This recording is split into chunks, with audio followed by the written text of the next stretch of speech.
ప్రస్తుతం 1800 ఓట్ల ఆధిక్యంలో అరుణ ముందుకు దూసుకుపోతున్నటువంటి సందర్భం కనబడుతోంది. అన్ని రౌండ్లు ముగిసేసరికి 1800 ఓట్ల ఆధిక్యంలో బీజేపీ అభ్యర్థి డీకే అరుణ దూసుకుపోతున్నారు.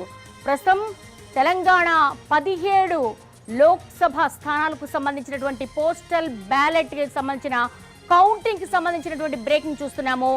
చాలా ఉత్కంఠ రేపుతోంది మహబూబ్ నగర్ ఎంపీ ఫలితము. అన్ని రౌండ్ల విషయాల్లో కూడా ప్రస్తుతం దీనికి సంబంధించి పాషాని అడిగి మరిన్ని వివరాలు తెలుసుకుందాం. పాషా, దేవి, మహబూబ్ నగర్ పార్లమెంట్ ఎన్నికల ఫలితం మరి కాసేపట్లో వెలువడనుంది.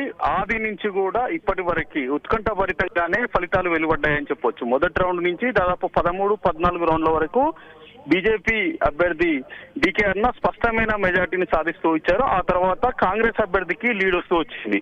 అయితే జిల్లాలోని మొత్తం 7 అసెంబ్లీ సెగ్మెంట్లు ఉన్నాయి. ఈ పార్లమెంట్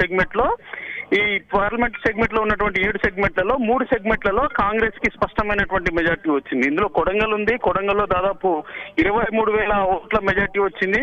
ఇక జడ్చర్లలో 4,000 పైచిలకు ఓట్లు మెజార్టీ వచ్చింది. షాద్నగర్ లో కూడా 11,000 పైచిలకు మెజార్టీ వచ్చింది. అయితే ఈ 3 కాన్స్టిట్యున్సీలలో కాంగ్రెస్ కి లీడ్ వచ్చింది. ఇక నారాయణపేట, మక్తల్, మహబూబ్ నగర్, దేవరకద్ర నియోజకవర్గాల్లో బీజేపీకి లీడ్ వచ్చింది. అయితే ఇప్పటి వరకు అయితే 1800 పైచిలకు ఓట్ల మెజార్టీ బీజేపీకి ఉంది. ఇక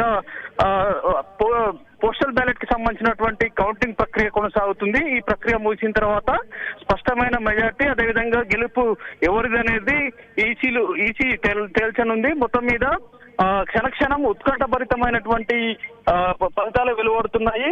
అయితే ఇది మధ్యాహ్నానికే, అంటే 12 గంటకే ఫలితం తేలనుందని చెప్పేసి ముందుగా అంతా భావించారు. కానీ ఇప్పటి వరకు ఈ ఫలితంపై ఇంకా స్పష్టత రాలేదు. నెక్ టు నెక్ ఫైటే కొనసాగుతుంది. ఎవరు గెలిచినా 2-3 వేల ఓట్ల మెజార్టీతోనే గెలుస్తారని చెప్పేసి అంచనా వేస్తున్నారు. ప్రస్తుతం మాత్రం 7,500 పైచిలకు పోస్టల్ బ్యాలెట్ ఓట్లు ఉన్నాయి. వాటి లెక్కింపు కొనసాగుతుంది. అవి గెలిచిన తర్వాత గెలిచిన అభ్యర్థి ఎవరో మొత్తం స్పష్టత ఇవ్వనున్నారు అధికారులు. దేవి, అంటే పోస్టల్ బ్యాలెట్స్ 7,000 పైచిలకు ఉన్నాయి. ఎంత టైం పట్టొచ్చు కౌంటింగ్ అయ్యేసరికి? అంటే గంట సేపట్లో ఈ కౌంటింగ్ ప్రక్రియ పూర్తి చేస్తామని చెప్పి చెప్తున్నారు. ఇప్పటికే ఆ ప్రాసెస్ స్టార్ట్ అయింది. ఆ పోస్టల్ బ్యాలెట్ మొత్తం ఎక్కడికక్కడ కట్టలు కట్టి వేరు చేసినటువంటి పరిస్థితి ఉంది. ఈ కౌంటింగ్ ఇప్పుడు భోజనం తర్వాత స్టార్ట్ చేశారు. మరో గంట పాటు కొనసాగనుంది. ఈ గంట తర్వాత పూర్తి స్థాయిలో ఫలితాలు వెలువడే అవకాశం ఉంది. దేవి, అయితే ఇవి 7,500 పైచిలకు ఉన్నాయి కాబట్టి కొంత సమయం కూడా తీసుకునే అవకాశం లేకపోలేదని చెప్పొచ్చు. Devi, all right Pasha, thanks for the live updates. ప్రస్తుతం